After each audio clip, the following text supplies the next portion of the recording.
Ya pemirsa, kita lanjutkan diskusi malam hari ini. Pak Josia menyambung sekaligus menyoal tadi soal seberapa sih anggaran yang dibutuhkan untuk kemudian melakukan pemugaran, renovasi, pengembangan bangunan, khususnya yang digunakan sebagai sarana ibadah ataupun pendidikan, begitu Pak Josia? Ya pasti perlu biaya ya. Artinya perlu biaya dan tiap daerah pasti beda-beda lah.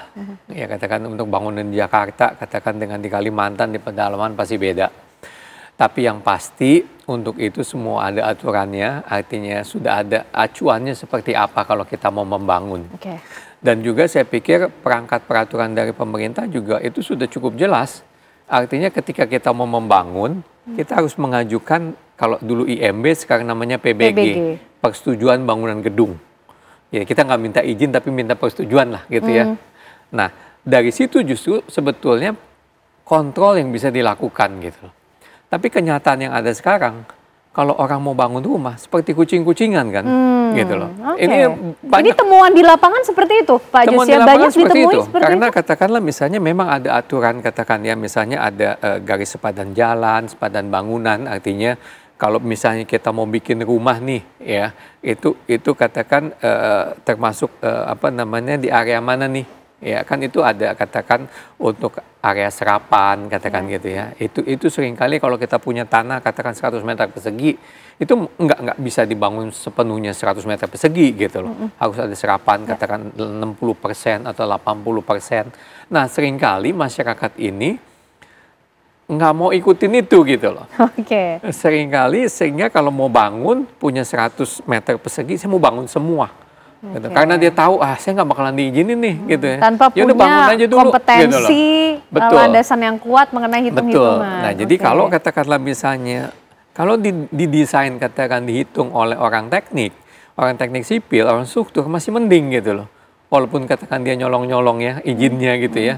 Tapi kalau katakan yang sering kali terjadi mungkin yang seperti ini juga kalau saya dengar Bapak Bupatinya bilang tidak ada PBG-nya, tidak ada IMB-nya. Ya artinya ya dia bangun aja gitu loh. Tanpa diperiksa. Jadi kontrol pemerintah ini susah gitu loh. Kalau katakan nggak mengajukan apa namanya PBG itu gitu loh. Ibaratnya kalau saya berat 65 kilo, kalau ini bangunan katakan ya, ini mau nambah nih katakan, mau nambah dari 2 lantai jadi 4 lantai.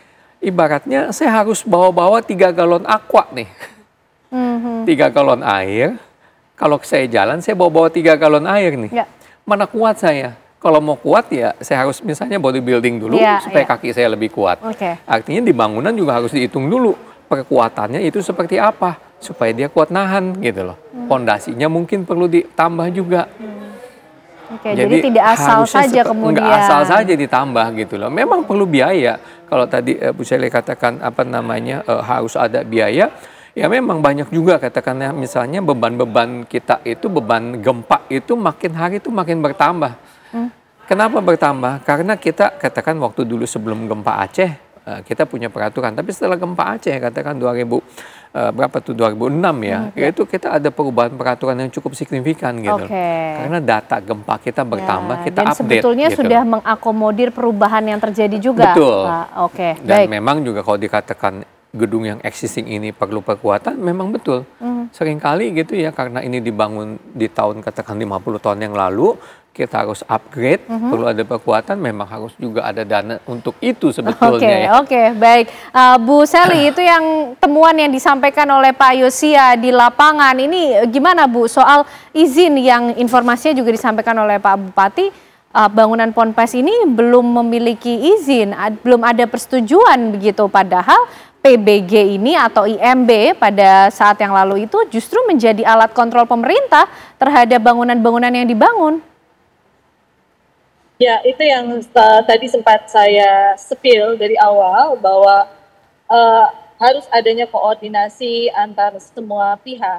Jadi meskipun keberadaan pesantren ini berada di satu wilayah, maka bentuk pengawasan antar semua stakeholder, kementerian terkait atau lembaga terkait yang ada di daerah itu harus saling bersinergi satu sama lain. Jadi saya juga sangat menyayangkan bahwa bentuk pengawasan yang dilakukan oleh pihak-pihak yang ada di daerah itu juga tidak masif. Kalau kita lihat perangkat di Kementerian Agama itu kan ada yang namanya KUA ya. KUA itu sampai di tingkat kecamatan. Mereka punya yang namanya penyuluh agama.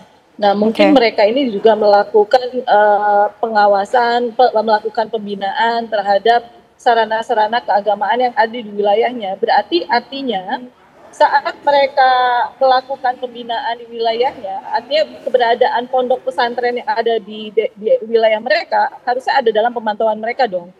Nah, saat mereka ada suatu pembangunan di daerah tersebut, minimal keberadaan pesantren tadi dalam tinjauan pemantauan dari KUA atau penyuluh agama tadi. Penyuluh agama tadi harusnya dia bisa berkoordinasi juga dengan Kementerian Agama yang ada di sana, mungkin dia juga bisa membantu dan segala macam. Jadi menurut saya memang investigasi secara menyeluruh ini juga akan membuka titik terang. Sebetulnya hari ini kita untuk tidak menyalahkan satu sama lain, tetapi untuk memperbaiki dari apa yang sudah terjadi agar ke depan tidak terulang kembali hal-hal seperti ini di tempat yang lain. Nah, maka pembelajaran hari ini adalah hal yang sangat baik untuk kita semua, termasuk di jajaran Kementerian Agama, bahwa sarana-sarana tempat ibadah, dunia pendidikan itu harus juga memperhatikan terhadap konsep konstruksi kebencanaan. Apalagi kalau kita berbicara sumber anggarannya bukan dari sumber anggaran negara, artinya itu kan bisa jadi donatur dari luar, tetapi tidak dalam pengawasan mereka. Apalagi di sana ada orang-orang atau santri-santri yang menjadi naungan Kementerian Agama yang harus dilindungi oleh negara. Seperti itu. Oke, baik Bu Sally. Sepakat Kak, ini nampaknya menjadi pembelajaran yang begitu mahal karena kemudian nyawa yang menjadi taruhannya ini harus menjadi pembelajaran yang berharga. Siapa kemudian yang harus bertanggung jawab di balik peristiwa atau insiden yang terjadi di Ponpes Al Qazini, Sidoarjo, Jawa Timur. Pemirsa, kami hadirkan jawabannya untuk Anda sesaat lagi.